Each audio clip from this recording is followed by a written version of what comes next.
Olá, bom dia, boa tarde, boa noite. Eu sou Alessandro Hernandes, eu sou ator, dramaturgo e produtor de teatro e hoje eu estou aqui para realizar uma aula onde eu pretendo fazer um relato de uma experiência minha como dramaturgo dentro de um coletivo de teatro aqui na cidade de São Paulo. Essa experiência foi a construção, a criação de 3 dramaturgias que eu entendo como uma trilogia, onde elas são construídas a partir de temas, que nos provocam, temas que são urgentes para a gente poder colocar na cena. Esses 3 espetáculos são Salve Malala, que estreou em 2015 aqui em São Paulo, o Existo, que estreou em 2019 também aqui em São Paulo, e por fim o Vambora, que teve a estreia depois desse período conturbado da pandemia, agora aqui nesse ano de agora de 2022. Eu vou iniciar essa apresentação colocando em questão os temas que nortearam a criação desses 3 espetáculos. Então eu tenho no Salve Malala a questão do direito à educação, a questão da igualdade de gênero. Eu tenho no Existo a questão da identidade de gênero, a questão da liberdade da criança ser o que ela é. E eu tenho no Vambora toda a questão relacionada ao meio ambiente, à preservação do nosso planeta. Essas 3 dramaturgias, elas foram construídas dentro de um coletivo que é a Companhia Lalete. A Companhia Lalete hoje ela tem 16 anos, ela foi fundada pela diretora Cris Lozano e atualmente a gente na companhia sou eu, a Cris Lozano, e a atriz Ana Paula Lopes e diversos artistas e artistas que participam da criação junto com a gente desses espetáculos que a gente realiza. Eu vou começar lançando uma pergunta e aí eu pretendo responder essa pergunta hoje aqui nesse encontro, que é um pouco como que eu fabulei e criei a narrativa dessas dramaturgias a partir dessas temáticas. Então a gente tinha um tema, a gente tinha um assunto, a gente tinha uma ideia que a gente queria explorar e a partir dessa ideia foi desenvolvida uma dramaturgia, foi desenvolvida uma narrativa, uma fabulação de ideias. O Salve Malala, a gente tinha como mote a ativista Malala Yousafzai, a paquistanesa Malala Yousafzai, que hoje ela vive na Inglaterra, ela deve ter seus 20 e poucos anos, mas ela se tornou conhecida mundialmente ainda criança, adolescente. Ela vivia no Paquistão. E lá no Paquistão, as mulheres, as meninas não podiam frequentar a escola por causa da proibição que um grupo, o regime talibã, instituiu naquele país. Então a Malala sofria perseguição, porque ela frequentava a escola, ela tem um pai que é professor. Então isso permitiu que ela pudesse frequentar a escola e além disso a Malala criou um blog e começou a relatar nesse blog o que acontecia no país dela. E aí o que aconteceu? O regime talibã perseguiu a Malala. Num dia ela estava voltando da escola e um grupo de homens armados do regime talibã entrou nesse ônibus e perguntou quem era a Malala e dispararam tiros e a Malala recebeu 3 tiros. A Malala foi socorrida, ela saiu do país dela e foi para a Inglaterra. Então essa é um pouco a vida da Malala, esse acontecimento, esse percurso de ativismo da Malala é o que nos interessava naquele momento para construir a dramaturgia do Salve Malala. Quando a gente começou a olhar para essa questão, isso era no ano de 2015, aqui no Brasil a gente estava passando por um processo muito representativo, que foi a questão da ocupação das escolas pelos estudantes secundaristas, que ocuparam as escolas fazendo reivindicações para melhorias de ensino. Então, esse fato também foi apropriado para a gente na construção dessa dramaturgia. Então, para mim, a gente tem esses dois fatos, essa vida da Malala, a vida da ativista Malala e essa questão da ocupação das escolas. A gente lançou um olhar para essas duas questões. A gente foi para a sala de ensaio e a nossa diretora Cris Lozano, ela propôs workshops, onde eles eram desenvolvidos pelo elenco a partir de temas que transitavam nesse universo. Então, ela lançava temas como a democracia, a ditadura, a questão da igualdade de gênero, a questão da morte, que é tão presente num país, por exemplo, como o Paquistão, que naquele momento estava sendo perseguido, né, pelo regime talibã. E aí a partir desses temas, o elenco apresentava workshops. E desses workshops surgiam pequenas cenas, pequenos esboços, pequenas ideias. E eu também estava como ator nesse processo, então eu apresentava esses workshops junto com a atriz que na época era a Leia Raposo. E aí eu olhava para esses workshops, a gente olhava para esses workshops, a gente conversava sobre esses workshops, e dessas conversas eu fui elaborando uma narrativa que chegou no que é a dramaturgia do Salve Malala, que é a história de duas crianças, uma menina e um menino, que vivem numa aldeia que está em estado de guerra, onde existe a figura de um rei autoritário, e essas duas crianças ocupam essa escola para rememorar os professores e as professoras que viveram naquela aldeia. Então, para trazer um pouco as ideias desses professores, dessas professoras, e ao mesmo tempo pensar em formas de combater aquele estado ditatorial que eles estavam vivendo naquela aldeia. Então essa é a fabulação que a gente chegou, o resultado que a gente chegou na dramaturgia a partir dessas primeiras referências que a gente teve, que é a vida da Malala e a questão da ocupação das escolas aqui no ano de 2015. Essa dramaturgia ela é muito especial porque a gente costuma deixar em aberto espaços de improviso, que são espaços onde a gente pode escutar o momento presente e inserir fatos que estão acontecendo na nossa vida, na nossa sociedade, nessa ficção que a gente leva em cena.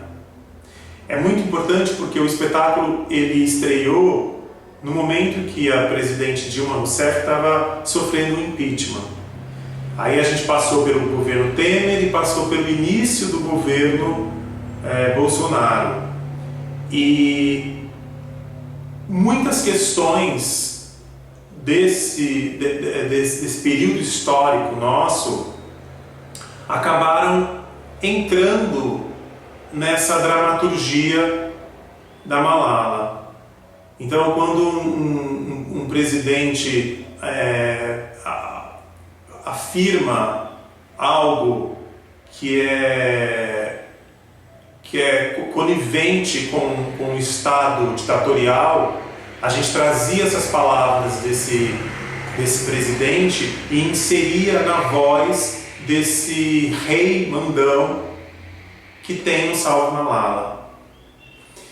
E o Salve Malala ele começou em 2015 e a gente conseguiu apresentar ele até 2019. Ele é um espetáculo que ele está vivo ainda, ele pode voltar em cartaz e eu acho que essa característica dele, onde existem essas aberturas que a gente pode inserir nessa aldeia fictícia que a gente criou, é o que faz com que o espetáculo esteja vivo e dialogando com a realidade atual. O nosso segundo espetáculo é o Existo. O Existo estreou em 2019 e ele surgiu a partir de um convite. Eu recebi um convite do Sesc Ipiranga, que no momento estava acontecendo aquele projeto Dramaturgias, e naquele ano de 2018 o Sesc convidou alguns dramaturgos e dramaturgas para criarem uma nova dramaturgia. E aí, mais uma vez, a gente se lançou nessa questão. Vamos criar o quê? Eu vou escrever o quê? E aí, tinha o desejo, dentro do coletivo, de se escrever uma dramaturgia onde a gente entrasse no pensamento e na ideia, na questão da identidade de gênero, da questão da criança, como que a criança pode ser o que ela é nesse mundo que a gente está vivendo hoje. E aí eu comecei a escrever essa dramaturgia, trocando muita ideia com a Cris Lozano, a diretora, mas foi um processo diferente do Salve Malala, porque a gente não foi para a sala de ensaio e aí muito das conversas que eu tive com a Cris, a gente aprimorando o que a gente queria fazer e falar, eu esbocei uma ideia, a primeira ideia, que era uma criança que vive dentro de uma torre. Ela não tem uma relação com o mundo externo, ela vive junto com a sua mãe, ela não tem uma relação com o mundo externo, porque toda vez que ela aparece na janela dessa torre e ela olha para aquele povoado, ela percebe olhares acusatórios para ela e ela se intimida com aquilo, então ela não quer sair. E esse medo dessa criança diz respeito principalmente à sua identidade de gênero, à sua questão ao seu pensamento livre de não querer definir o que ela é. Um dia ela quer ser um menino, outro dia ela quer ser uma menina, um dia ela quer usar um vestido, outro dia ela não quer. Então foi esboçada essa ideia. E aí, a partir disso, eu criei a perspectiva de que essa criança receberia a visita de bichos nessa torre. E que os bichos seriam uma referência para ela se entender no mundo. O primeiro esboço dessa dramaturgia ela tinha alguns diálogos da criança com a mãe, e os bichos apareciam nessa torre. Por exemplo, um pombo pousava na janela, uma lagartixa passava pelo quarto, e da observação dessa criança para os bichos era onde ela refletia sobre a sua identidade, a partir do olhar que ela tinha para esses bichos. E aí a dramaturgia foi escrita com os diálogos da mãe com essa criança, e quando ela encontrava com os bichos, eram monólogos, onde ela olhava para aquele bicho e refletia, e era uma dramaturgia muito pautada na questão da existência, de se pensar, da criança pensando o que ela era e olhando para aqueles bichos. E aí, quando a gente foi para a sala de ensaio, a gente percebeu que seria interessante desenvolver um diálogo entre essa criança e esses bichos, que isso poderia trazer mais dinâmica para essa dramaturgia. E aí, essa dramaturgia, a partir desse processo na sala de ensaio, sofreu essa transformação, onde os monólogos que essa criança tinha com esses bichos passaram a ser diálogos, e isso trouxe uma camada mais dinâmica para a dramaturgia do Existo. Então o formato da dramaturgia do Existo é essa criança, um diálogo com a sua mãe, um diálogo com esses bichos, e a gente acompanha esse processo de amadurecimento e de reflexão dessa criança para que ela possa dialogar com esse mundo externo, para que ela possa ser o que ela é nesse mundo que às vezes é tão preconceituoso, é tão cheio de preconceitos com a questão da nossa liberdade, das nossas liberdades. Esse foi o segundo espetáculo nosso, da nossa trilogia. E aí a gente chega no ano de 2020 e nosso desejo, a nossa vontade era lançar um olhar para o nosso planeta, era lançar um olhar para as questões do meio ambiente, do quanto é importante a gente fazer essa reflexão para esse planeta que está sofrendo tanto pela interferência do homem. E aí, naquele momento, a gente tinha uma vontade, um desejo de ir para a Amazônia e fazer uma imersão, e fazer um processo disparador de criação pela referência e pela simbologia que a floresta amazônica tem neste momento. Só que aí aconteceu, chegou a pandemia e a gente foi obrigado a ficar todo mundo dentro das suas casas. E aí, nessa experiência que todos viveram, desse isolamento social, eu falei, peraí, vamos lá, vamos escrever essa dramaturgia, vamos pensar como que a gente pode fazer essa dramaturgia a partir desse tempo que a gente está vivendo. E aí o Vambora, o disparador para a dramaturgia, para mim, foram paisagens, foram lugares, foram locais. Então eu pensei a dramaturgia em três paisagens diferentes, onde existiam sempre uma dupla de personagens que estão numa situação emergencial e estão em busca de uma solução para continuar existindo neste planeta. Então a primeira paisagem, a gente acompanha um casal de espantalhos que estão presos ao solo, é uma terra seca, em cima da cabeça deles tem um sol imenso que está crescendo cada vez mais e o calor está aumentando, e aqueles dois espantalhos precisam encontrar uma maneira de continuar existindo naquele lugar. A segunda paisagem a gente acompanha dois humanos, talvez os últimos humanos do planeta. É um casal de velhinhos, eles têm muitos anos, eles já viveram muito, e eles vivem dentro de uma baleia jubarte. Dentro dessa baleia é onde eles cultivam, a velhinha cultiva bichos da seda, esse velhinho ele cultiva livros, e eles percebem que eles estão perdendo a memória.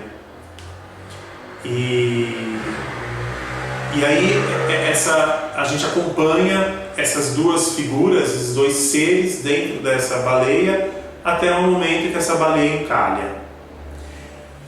A terceira paisagem é um casal de pinguins que se perdeu de seu bando e estão em busca do oceano para poder continuar existindo no planeta. Então,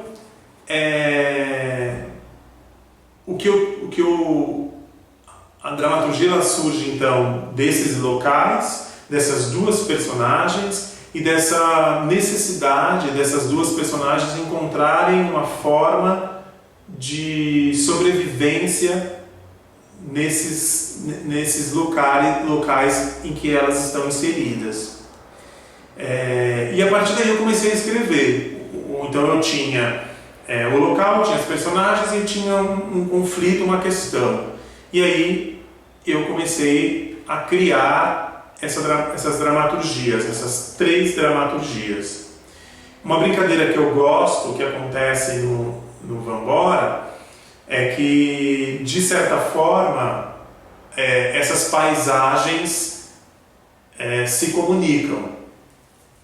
Então eu tenho, na paisagem dos velhinhos, eles estão morando dentro de uma baleia e eles fazem referência a uma cachorra que esse personagem teve, que já morreu, que é a baleia, fazendo referência ao livro do Graciliano Ramos, O Vidas Secas. Quando a gente assiste Os Espantalhos, o espantalho e a espantalha perguntam um para o outro que os donos deles, os donos daquela fazenda onde eles moravam, não estavam mais lá, e eles fazem referência também a essa cachorra-baleia. Existe um drone que percorre as três cenas. Os espantalhos tem um momento que esse drone aparece, os velhinhos fazem referência a um possível drone que eles tinham, e os pinguins são perseguidos por um drone. Então existem alguns elementos da dramaturgia que faz com que possa existir uma intersecção entre essas três histórias. O que me inspirou para escrever essas dramaturgias, essa dramaturgia do Vambora, o que eu fiz para que a criatividade pudesse explodir e eu pudesse criar uma narrativa interessante, eu comecei a fazer algumas leituras que para mim elas foram muito, muito importantes. Para mim a principal delas na época, no início da pandemia, a Eliane Brum, a jornalista Eliane Brum, ela fez um diário de bordo, onde ela fazia um relato de uma viagem que ela fez num navio da Greenpeace. Esse navio saiu da Amazônia e foi para a Antártida. É um percurso bastante simbólico de um navio que sai de uma floresta que está ardendo em chamas e vai para uma região, um continente gelado que está derretendo.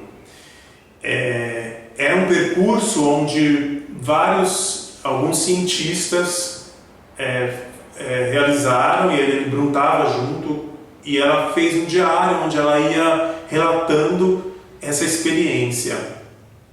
Um desses diários ela dedicou ao encantamento dela diante dos pinguins, quando ela chega na Antártida.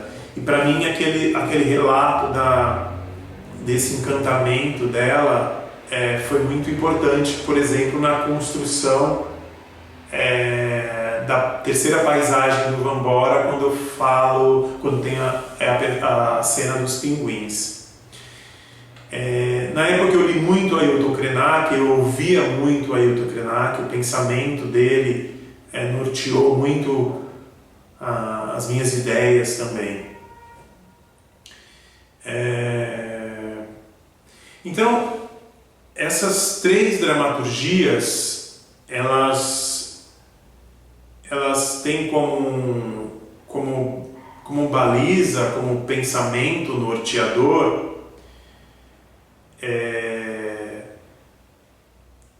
temas, né? São temas que a gente acha muito importante, que a gente acha fundamental que seja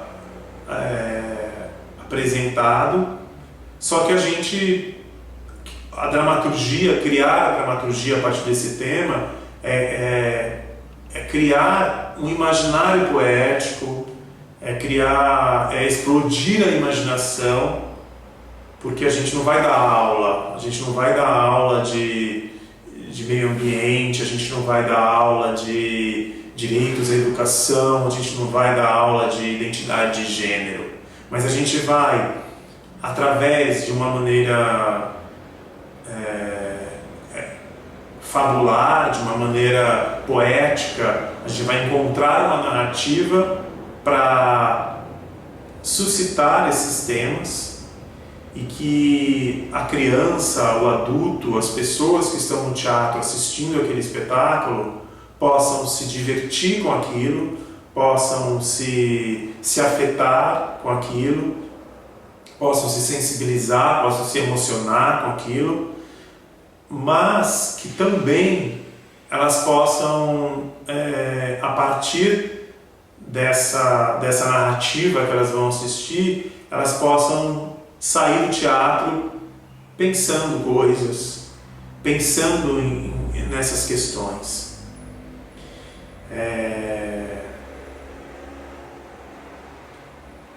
Então, é isso que eu queria esboçar, era esse pensamento que eu queria compartilhar um pouco com quem está me ouvindo agora, sobre esse processo criativo que não foi um processo criativo individual, foi um processo criativo que sempre esteve relacionado à ideia de um coletivo, ao pensamento de um coletivo. Então o meu pensamento enquanto dramaturgo era confrontado com o pensamento de uma direção, com o pensamento de uma atriz, e esses pensamentos eram conversados, dialogados, discutidos, e eu, enquanto dramaturgo, tentava colocar uma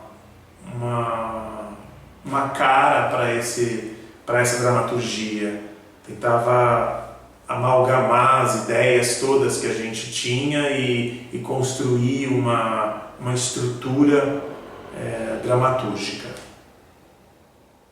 Então é isso. Muito obrigado para quem esteve aqui hoje ouvindo, e um grande beijo para todo mundo.